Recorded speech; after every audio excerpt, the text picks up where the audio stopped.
My Gavanan Melonin, and well met indeed. I'm Arachia Galadirthan, head of the modding team behind Divide and Conquer, and welcome back to Divide and Conquer as we bring you another developer diary with changes over the past 3 weeks or so, or something like that, since the last one. So, first things first is we have rewritten, or Hummingbird mostly, has rewritten these two snippets here. Now, previously they used to say strengths and weaknesses. We very much came to the opinion that we were essentially scraping the barrel of what were strengths and weaknesses, and they didn't really give you a handy little overview. So they have been changed to now review simply as an overview of the faction. So, for example, the Kingdom of Gondor is an infantry-focused faction, which is correct. They have regional training restrictions. Obviously, most of their units come from one of the fiefdoms. They have a very large starting domain, but they also have a lot of enemies. So it's a merger of the strengths and weaknesses, really, and an attempt to just give you an actual overview. And you'll note that underneath we've changed it to notable units. So if you've never really played Divide and Conquer before, which I'm sure all of you have, but for those people coming to the mod from elsewhere, they can then see which units to actually look out for, which units stand out for these factions. So as you can see, for Kingdom of Gondor, we've got Fountain Guard, Wardens of the White Tower, and Ithilien Rangers. And for Dol Amroth, for example, it's Knights of the Silver Swan, Knights of the Tirithayar, and White Knights of Itheland. And then cavalry-focused faction, excellent heavy cavalry, expensive units, however, and again, multiple enemies. So these have been written for each nation. And they just give you something to look out for in terms of units and something to give you a really brief look at what that faction will give you. Also, while we're on this screen, it probably hasn't escaped your notice that Angmar has been given a new icon. Now, it's very much simply something I knocked together so that we weren't constantly staring at the old Sauron eye. But we are hoping to get on board a gentleman called Cedric67. Who you may know if you've been around on Total War Center. He does a lot of UI work, and we're hoping that he will redo our Gundabad and our Angmar icons. So there's Angmar and there's Gundabad, so that they match the others. But we've also been in discussion, and I'm not sure if we've approached him yet, but we hope to possibly get him to redo them all, so that they all match together with a certain theme. And so that they may be a little easier to edit in future should we need to. But we shall see. We shall see. For the moment, the Angmar one stands. I mean, that's very much what I would like it to look like, but just better, if that makes sense. So I quite like obviously the frosting around the edges of the shield representing the snow. Obviously, the Iron Crown is very much the centerpiece of Angmar now. So I've got that in the center. And black and a kind of icy blue, as you'll see in a moment, is the color scheme we're going for with Angmar. So it fits well. But at the same time, when you look at other icons, it just really doesn't fit well, and it stands out like a sore thumb. So we're just hoping to get that changed. But anyway, that's everything that I can show you from this screen. Now we'll jump onto the campaign map, and I'll show you all of the changes that we have going on there. Welcome then to the campaign map. And I'm going to reel through all of these changes. I've realised now that I've not grouped them into areas, so we might be moving around the map a bit, but then that's probably a little bit better than staying in one place and just staring at the screen while I speak. So, first things first, Anon Enorod, the small castle here held by the goblins, was going to be a unique settlement but is no longer. It is a generic orcish castle, as you can see. That's what they look like on the campaign strategy map. It does, however, start with a pre-built castle hall and a higher Melkor's, whatever the religion's called, followers of Melkor. It's not called that anymore, is it? Melkor's Shadow. So essentially it's been buffed to give Moria a little bit more. That's pretty much all we need to say, really, to give Moria a little bit more, because they had a little too less. So Anon Enorod, now a castle. Angmar, away in the north here, have been given the English accent, which just means that when you click on anything for Angmar, they will sound like Dale, or Rohan, or Bree, or anyone that is a Northman faction, essentially. I would click on them, but I've got the sound muted, and I'm not going to turn it on just to hear the accent. Just load up your game and click on players Rohan, Dale, Dorwinian, the Anduin, Bree, Enedwyth, Dunland, anyone essentially other than Númenóreans and evil men. They've been given that accent. So they don't sound like orcs, is the point. But the reason I'm playing as Angmar is to show you something I spoke about earlier and some people wanted to see what it looked like, and that is the Legion system. So as you will note, underneath the names of many of these units, down here in the info box, or indeed here, it shows you Legio or Legio, I'm not sure, I don't speak Latin, 1, Old Witch Realm. So every single unit for the following has a Legion denomination. Those are Angmar. Although that's not every single unit, sorry, actually. Getting carried away. For Angmar, it is every unit that has an Angmarim or an Iron Crown descriptor. So, are the conscripts as well. But so your units such as these, Iron Crown, Halberdiers, Warriors, Archers, Angmarim, Infantry, things like that, your Dark Blades, your North Guard, they will all have Legion descriptions. If you're playing as the Ardanaim, every single unit except the Corsairs, the Azrazair, will all have a Legion description. If you're playing as Isengard, your mainline Uruk units and your Orthanc Guard will have a Legion description. If you're playing as Khazad-dûm, anything other than your militia and any unit that seems like a kind of Rambo-y type unit, so their archers, for example, the Hithaiglir Beast Hunters, they don't have a Legion description, but your main army does. This is also for Gondor and Dol Amroth, everything above militia. Everything. So for Gondor, it's everything other than Ithilien Rangers, and for Dol Amroth, it's everything other than Nimrodel Mariners and Coastal Wardens. Although even the Mariners might have it, actually. I think they do. But anyway, so most of your units have Legion descriptions. The last two to get it are the 2 Dark Numenorian units for Mordor will have Legion descriptions, which is a bit futile, really, because they only come from one place. So I was on the fence about that one, but I thought it can't hurt to have it in. And the other one is the Northern Dunedain, where almost all of your units, your Dunedain specific units, not your Beacon of Hope units, have the description. Now, the other thing that I did is painstakingly go across the entire map and assign a certain Legion descriptor to every single region. So you will note, for example, units coming from Khazad-dûm will say Legio for Khazad-dûm. However, units coming from Litash, Shadun, Barchaleg, Athilin, Angsul, Gobadrine will all say Old Witch Realm. So key locations have been given their own identifier, so Imladris, Minas Tirith, places like that, so you know they've come from that specific location, whereas many of them have been assigned as regions as a whole. So for example, all of Enedd Wyth will be Enedd Wyth. And the way that I think it works is, if any unit is trained there, even if it doesn't have a Legion descriptor, it adds 1 to the box. Now the reason I think this is because I did a little bit of testing around, and I recruited... I can't remember where or what I did it in. But anyway, I attacked a town that the AI had already trained units in. And then I trained a unit in that town. And it gave me a Legion descriptor of 4. Even though I'd never held that town before. And so I can only assume that every time a unit is trained, no matter who trains it, the number gets a +1. And so when your units then start to get trained there, you just go on, you just add into that list. And my thinking, although I haven't tested it because I'm not all that interested really, but my thinking is that for an entire region such as Enedd Wyth, every time a unit is trained in any one of the Enedd Wyth regions, it will gain a +1. So you could end up having like Legio 900 from Enedd Wyth, for example, if you just train shed loads of units there, or you get there in the 200th turn. But there must be a high point that it caps out and resets. I'm not really sure.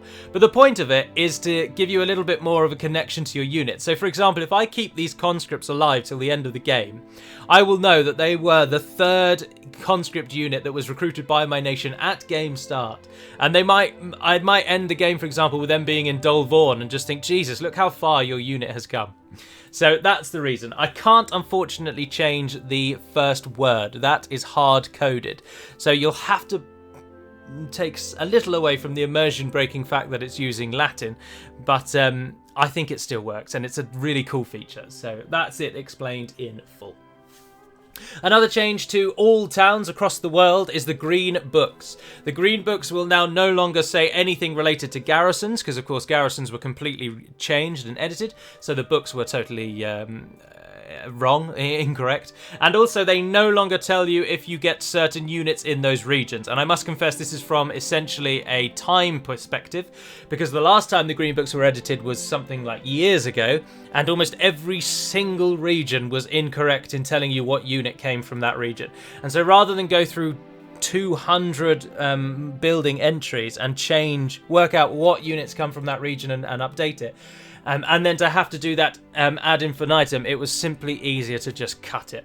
And I do not think this will be a lamentable change. I can't imagine there's really that many people left who go to the Green Book to work out what units you get, when you can just as easily click on a barracks and work out what units you get. Now, granted, you won't be able to see barracks event units until the 65th turn, but does anyone really build their strategy around the fact that, for example, you cannot train Dunedain units in Nogvaraclaw? No, I do not think so. So fight me if you disagree. You can't do that because I'm in charge. So there we are. Sorry. So that's the Green Books. Something that was and probably is going to be met with some distaste, but we really are up against it, and I'll tell you for why. As all of you know, I bang on about the fact that the game has a 500 unit limit. This is hard-coded, meaning that we cannot change it without breaking the law, and I mean properly breaking the law. And so there are always 500 units, absolute max. Divide and Conquer is now at 498. We have 2 unit slots left. And that is after the change I'm about to make, which is, of course, the Trolls. Trolls have been merged. Mountain Trolls, which was Mordor's lower tier troll, Cave Trolls, which is from the Misty Mountains, and Dol Guldur Trolls, which obviously is from Dol Guldur, have all been merged into a single unit, thus freeing up 2 spaces, which is the other last 2 spaces we've got, of course. And they are now simply called Trolls. Now, I rewrote their description to take into account the fact that Trolls in Middle-earth is a kind of race almost, and there's various different breeds. So the text does allude to that, but they are now just Trolls. And all the factions that got Trolls get Trolls, and they get them in Troll regions. Dol Guldur is now able to train Ologhai along with Isengard, but only in Mordor, which is, of course, all of this. So Dol Guldur will get Ologhai, but only if they have taken over Mordor. Same with Isengard. Isengard does not require Saruman to be alive in order to train Trolls or Ologhai, because the nearest region for Isengard to train Trolls is either of the Khazad-dûms, and then beyond that is up to the mountains, or going into Mordor. And I just felt like it was such an unnecessary restrictor. You might have played 200 turns, finally make it to Khazad-dûm, for example, and think, brilliant, I can train Trolls, only to remember that Saruman died in a fluke accident 20 years ago and you now can't train them. So I didn't add that feature in. So you will be able to train Trolls as Isengard at any time, but Ologhai only in Mordor, and the normal Trolls in all of the Troll regions. And of course, for Isengard, if you upgrade the lower tier Trolls at a blacksmith, they will upgrade to look like the Trolls of the White Hand, so that texture and model is not lost, which is good. Angmar's troll training is a little different, given they've been now turned over to humans, and they do not get the lower tier trolls. They only get snow trolls, and their snow trolls unit only come from the Ettenmoors, Morvatarth, which is a traditional troll homeland, so we felt it fits, or Gundabad. You have to take and hold Gundabad in order to get your trolls. Oh look, Berserkle is broken. I'll have to make note of that. It shouldn't be. Oh no, it's because those haven't been made yet. No, ignore me, sorry. I can talk about that in a second. So as Angmar, you don't get lower tier trolls, you only get snow trolls, and you need either Morvatarth or Gundabad. And it's not hold those locations and then you can train trolls anywhere. It is those are the only 2 regions where you will get trolls. We didn't really want Angmar to have trolls as a major point or thing to them, so trolls were sort of restricted. Just touching upon that, he's probably going to be displeased with me for having done this overview already, but the Elite Dwarf is in the process of making a load of missing CSMs, campaign strategy models, and Berserkle is one such CSM. So at the minute it's just got a placeholder, which is why it's an elven large city. And that's true of many other places throughout the map at the moment. Angmar as well, we're sticking with them, have of course, as some of you may have noticed with the different visuals, have been turned over to the Northern Dunedain. Not Northern Dunedain, the Northmen. They are now a Northmen faction, so their buildings are those of the Northmen buildings, except for the Warg Camp retains the Orc design, which I was very pleased that we were able to do that. I can swap you over and show you. So Warg Camp and then Mount Graham Stables are the 2 tiers of that. Additionally, if you are able to get the Fighter's Pit, it retains the Orc design, Orc Pit and Witch King's Hall. As if the men of Angmar are putting orcs to the fighting rather than themselves. And lastly as well, the Ruidour Camp has been given an what is an Orc UI, but for their faction won't stand out as particularly an Orc UI because I think it fits quite nicely.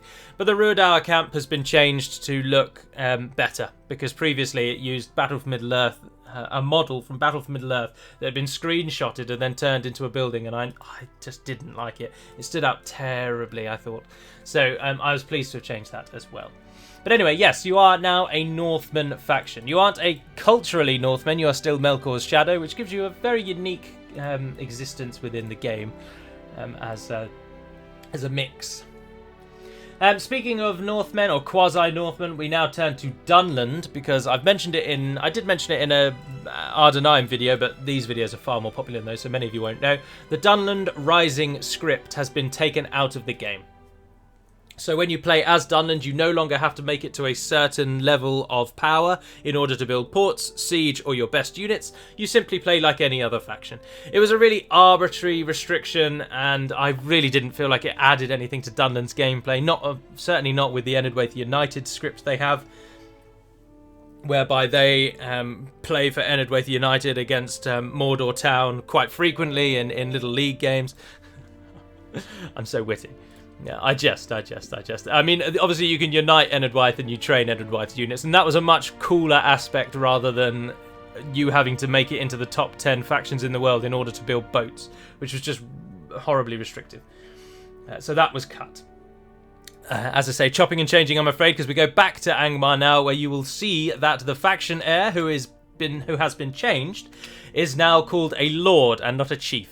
So there he is. Lord Skuld is now the faction heir, and the Region Lord Skuld is now the faction heir, and Chief, oh, well, he was Chief, but Hoonvorn is no longer, is of course because Hoonvorn is an undead wraith. And so given that we've given Angmar a proper family tree now, it seemed very peculiar to have their heir as an undead wraith.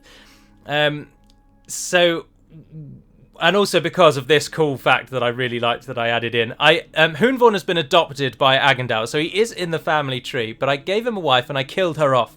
And I'm really pleased with this. It's such a little sad feature, but I made her death 1410 of the Third Age, which is a few years before the fall of Cardolan.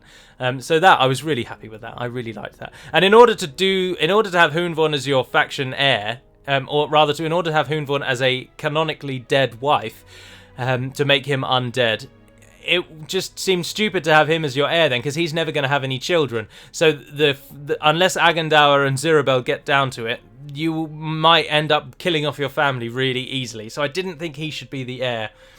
So Hoonvorn, the undead wraith, remains with a dead wife who died over 1,000 years ago. And instead, Lord Skuld is added as a faction heir as the husband of Agendour's daughter, Inzelbeth. And I named Agendour's family with Ardenheim names because, of course, Agendour is a Dark Numenorian, but the only Dark Numenorian in Angmar, other than his bodyguard. And so with Zirabel, they have Inzelbeth and Afanazir. So Afanazir will come of age and be a general soon enough. But Lord Skuld has been married in, and he is the faction heir. Lord Skuld is a standard Angmarim, which is something I didn't write down, but a new trait was created for Angmar so that they didn't have... The Northmen trait was very on the side of good. And rather than rewriting it and making it neutral, it was cooler to just give Angmar their own kind of human trait. So all Northman factions are Northmen, Wildmen have Wildmen, Elves have Elves, Dwarves have Dwarves, Orcs have Orcs. But the men of Angmar are specifically called Angmarim, like a kind of weird twisted Northman breed is what we've gone for. And if you want to pause and have a read of that, please do. The stats are accurate. They get 2 hit points, they move 10% further, and they have a 4% looting gain by merely being a man of Angmar. So those are the traits. You'll note that Shadoon is an Orcish city.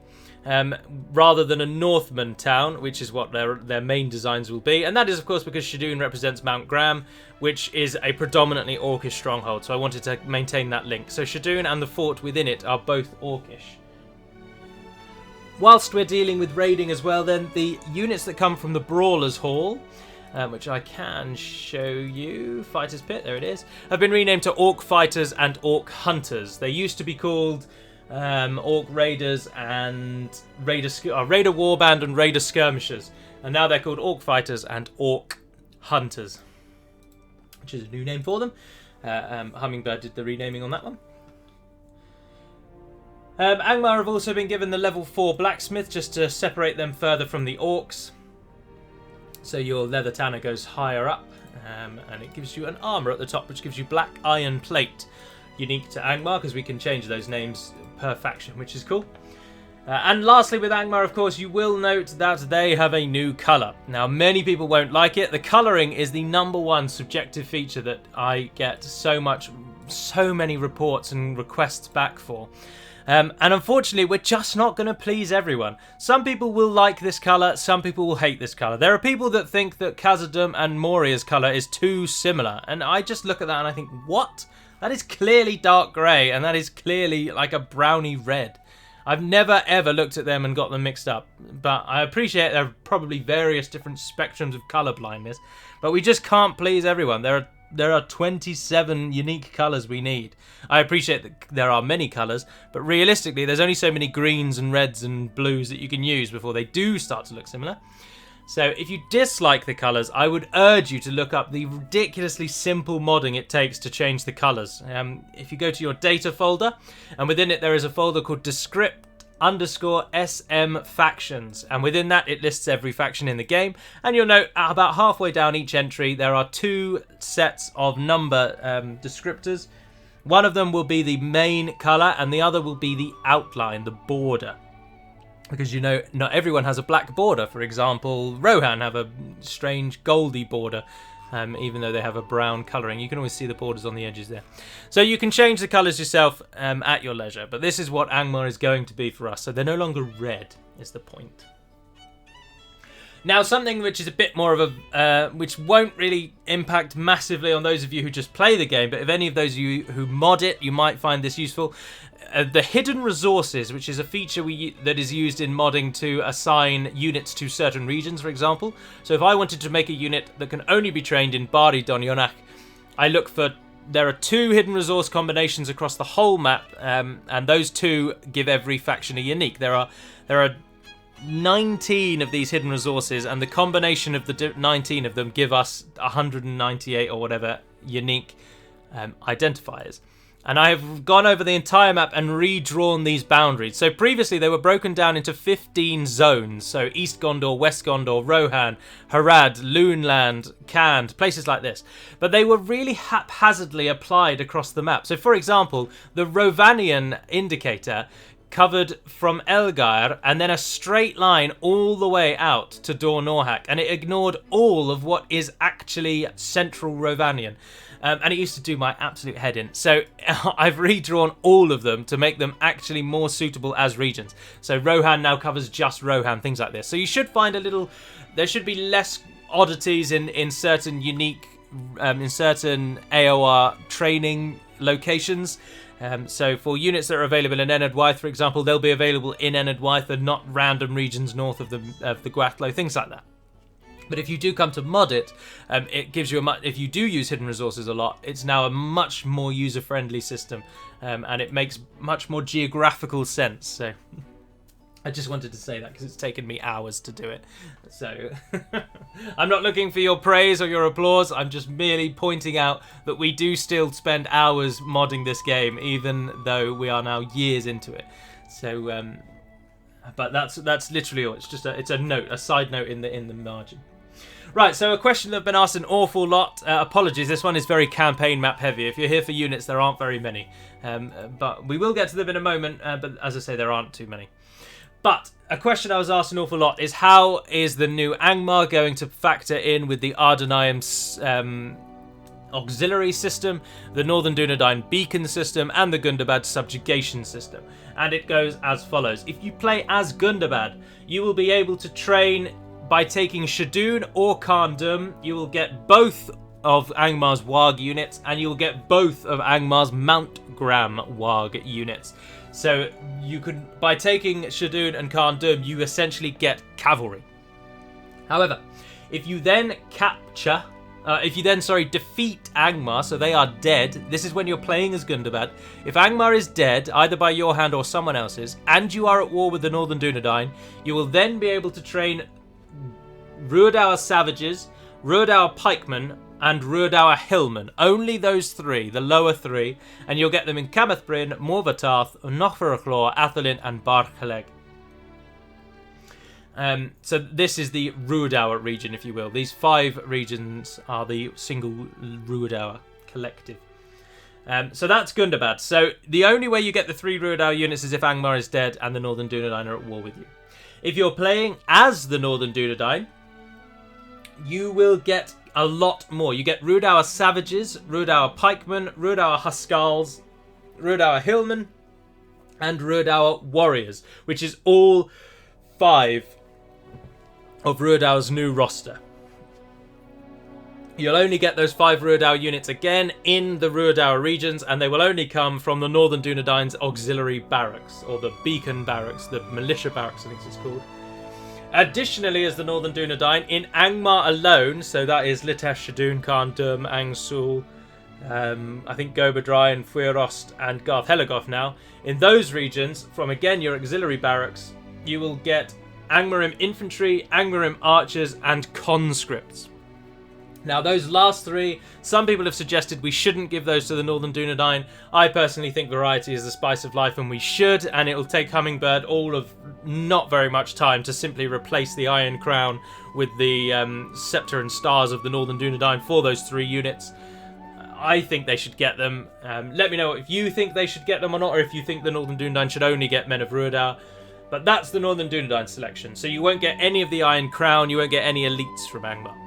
Now, if you're playing as the Ardanaim, however, you get the lot. Again, you only get Ruidour units in Ruidour, and you only get Angmarim units in Angmar, but you get everything. All 5 Ruidour, the 2 Angmarim units, the conscripts, the 3 Iron Crown units, the Northguard, and the Dark Blades. The only thing you don't get is the elite Khandum cavalry, because obviously the Ardanaim are not a cavalry-heavy faction, and you get your own individual unique elite cavalry unit from Khandum. So I didn't give them the Angmar elites. So it is very, very, very possible, and arguably quite a fun tactic to play as the Ardanaim now, to sail all the way to Foreshell and go in and take Khandum as your start and play out from here. Or indeed Fuerost, for example. This trains the Iron Crown units and the Angmar units as well. So the Ardanaim get the most of Angmar's roster. Additionally, playing as Angmar, the Dark Blade recruitment zone has been set up because the Dark Blades are not available everywhere. Now, they are the elite archers, and they are available in the most northerly regions stretching from Garth Helagoth. So Garth Helagoth, Fuerost, through to Angsul, Khandum, Litash Shadun, Mount Gundabad, Berzakul, Daneshalls, Onazanar, Erebor, and Kiriggathol. I believe also Mirairon and Skarn as well, but it may stop with Kiriggathol actually. But essentially they're available across the top of the map. So to get your most elite units, you need to stay northerly. Because we wanted them to be restricted because they are really very, very good. And they stepped on the Northern Dunedain's archery toes. So there we go. Jumping over for the Elves, for Lothlorien, and for the Woodland Realm, you can now train Ents rather than as mercenaries. They are available as a standard unit. In order to do this, you need to capture Isengard. Once you take Isengard and you build the Elven, flower guild, I can't remember its name, I'm afraid, but it costs an awful lot. It's about 7,000 gold coins, but that building trains Ents. And you get them, as I say, out of Isengard. And of course, if you haven't been following along on the channel, or indeed you didn't see the last developer diary, Ents now do not crash the game. They've been edited to work, and they work every time. So Ents are being reintroduced into the game a bit, which is better, because they are pretty cool. The Ardanaim as well, a little bit of a bug fix. They now actually get a level 5 blacksmith, so that if you land and take Gondor, you can now upgrade your Gondor units to have the Ardanaim specific Gondor plate mail, which previously they couldn't get through a bug. So that's also in there now as well. Additionally, for Angmar, Barrowite recruitment has been set up and expanded across the world. So you can get Barrowites from the 3rd tier of the culture spreading building, which will retain the design. I was going to make it the 3rd tier of it, make it look like crypts, but then I thought about it and it would look really quite weird. So the Dark Temple of Melkor will train Barrowites, and this is in any region that has the actual Barrowite resource. Now, rather than make you scan over the map for it, I can tell you that that is Khandum, Anuminas, Fornost, or Tedman's Dyke. Scrolling down, both Tharbads have it. Of course, the Barrow Downs does. Edoras and Helm's Deep and Isengard also have it, as does Minas Tirith. And I think that's it. Or did I add them to Dol Amroth as well? No, Dol Amroth as well. Oh, and finally Londare. So they were added to major Númenorian or historically Númenorian locations. And, of course, Edoras, because Edoras actually has barrows right outside of Edoras, and so it just seems so fitting. But I know what you're thinking, and yes, this means that if you take Mengelan and you build the third tier of the culture building, and you have the standard crypts there already, you'll get Barrow-wights much faster in the Barrow Downs than anywhere else, which is entirely intended. So, if you take and upgrade Mengelan, you will get Barrow-wights much quicker. Specifically there, though. Gundabad no longer start the game at war with Anduin, but if you are playing as anyone other than Gundabad, they go to war with Anduin at turn 1. And additionally, if you're playing as anyone other than the Anduin, then they go to war with the Misty Mountains at turn 26. So if they haven't already gone to war with Misty Mountains before then, they definitely do on the 26th turn. Now, if you play as the Misty Mountains, Anduin will declare war on you by the 26th turn, if not before. So do watch out for that. Troll catapults. Sorry, I should have added this with the trolls. Troll catapults, which is a Mordor unique catapult unit, now only come from regions that other trolls come from. So that you can't kind of cheese the system and train loads of troll catapults, tell them to drop their machines, and then you just have loads of trolls.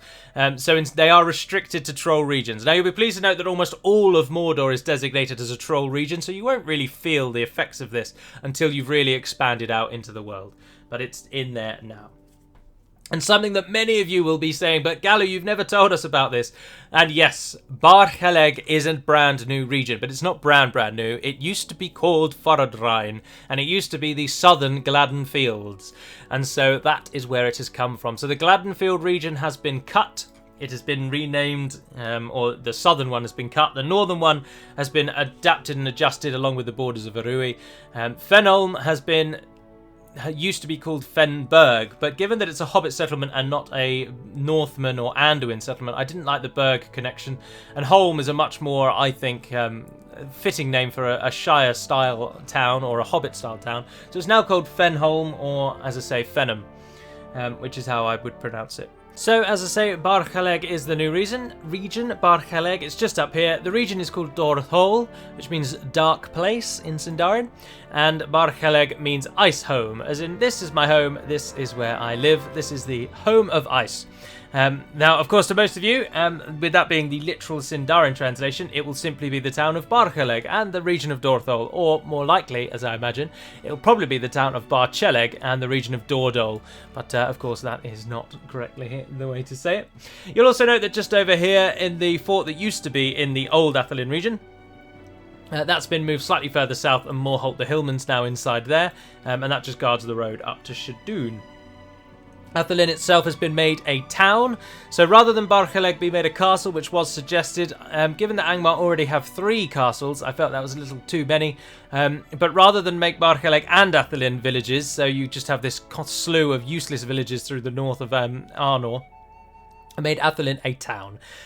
So either the Northern Dunedain or the Angmarim, whoever get there first, get the benefit of a town there. And I say whoever get there first because the turn 1 auto expansion for Angmar takes Barchaleg and not Athelin.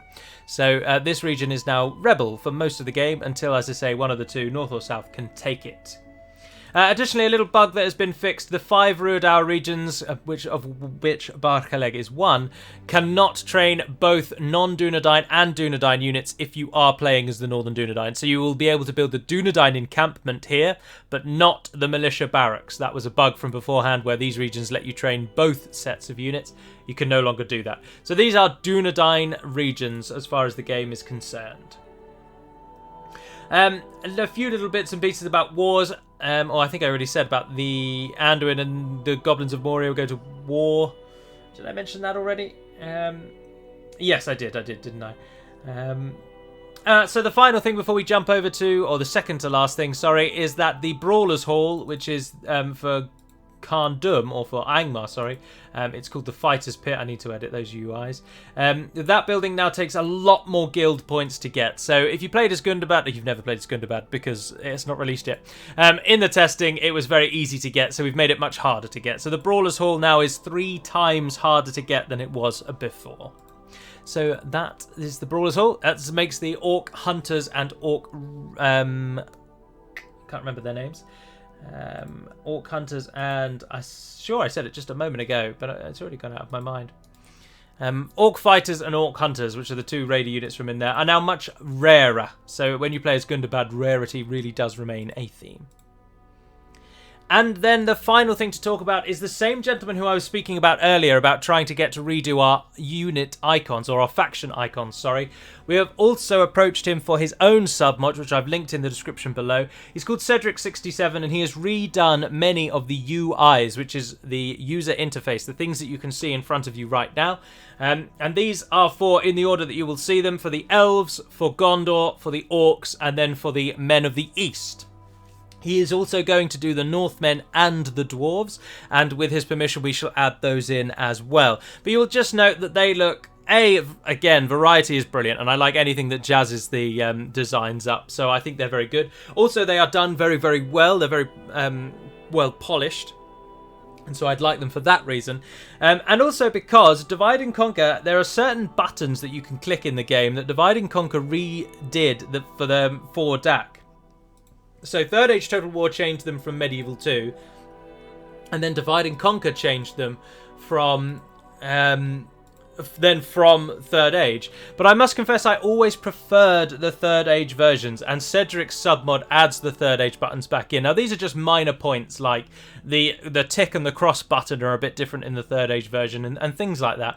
You may not see them in the images that are popping up now, but I think it just brings a nice level of polish to it. And as I say, once the Dwarves and Northmen are released, we will use those as well.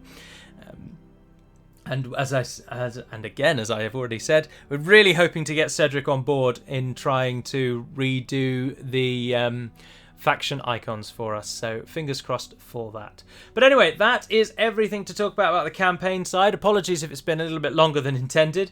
And now we'll jump over and show you the battle map changes, but there are not very many, and they are all related to Bree, so apologies for that. But anyway, I'll see you on the battle map. So here we are for the battle map changes, and I said there weren't many, and I really wasn't lying. Only the 3 to go over. So first of all, the Greenway units have been given a different, unupgraded look. So they've lost the Arnorian iconography that they used to have when they weren't upgraded yet, and that is now restricted to them being upgraded. So this is their 3rd upgrade. There's also the 2nd upgrade, which is what they used to look like. But when you first train them before the barracks event and before you make the choice, they will look like this, with red and brown. And fitting a lot more with the Bree kind of more simple and humble theme. Additionally, we'll do the ones in the middle in a moment, but the Watchman units, the Sword Guard, Bow Guard and Axe Guard, have all been given chainmail underneath their tabards as standard. So this is what they will look like when you first train them and not when you first upgrade them. Their final upgrade just to the left-hand side there with, again, the Arnorian iconography. And then last, the Journeyman, which is a new unit which I showed off in a video not too long ago. They used to be a Javelin unit and then Hammer and Shield, but now they are Crossbow and then Hammer and Shield. So they are a very early tier crossbow unit for Bree. They take 2 turns to recruit, and they come from the 2nd tier of the Masons Guild building. So the building that reduces all of your cost in your towns, that is where they are trained from. The Bree Archer Militia now train in a single turn to counter effect to be the kind of early tier entry level archers, and the Journeymen are then slightly better early tier ranged units. Well, better subjective because of course they are crossbowmen. As crossbowmen though, they are as I say very early tier, so a missile attack of only 5, but it is of course effective against armor. But reflecting Bree's very, very not quality military nation, their stats are low to reflect that, so there we are, the Journeyman. So anyway, that is it, I'm afraid. That is everything to show you. It really is not much going on in this on the battle map side of this thing. But do note that we are really getting down and close to releasing this whole thing now. Our to-do list is noticeably short, and it's only a few polishing things left. I recently went through and wrote a load of descriptions for really old units that needed descriptions, and Lord of Links has written all of our Angmar unit descriptions, so they're all ready to go. So everything is taking shape. A load of bug fixes have also been done over the past few weeks, but of course I didn't include those here because they're minor bug fixes that won't make any odds. Although one to do just mention is you might actually find in your current games the ring script may possibly not work because it needs you to drop the ring into a Mount Doom, which just also happens to be not in the Mount Doom region, as far as I can recall from my editing. But anyway, it should work, or it will work in future versions. There are a few other minor bug fixes like that, but nothing major. But so yes, we get very, very close to it, but I shan't pin myself down to any kind of dates or anything like that. It'll come when it comes, but do note that we are getting near to it. And also that it will not require a full reinstallation. It is a patch only, so you can just install it over your current Divide and Conquer builds. But anyway, that's everything for today. Thank you very much for watching, if indeed you have, and until we speak again, dear friends, Navarre den Pedimad Melunin, and farewell.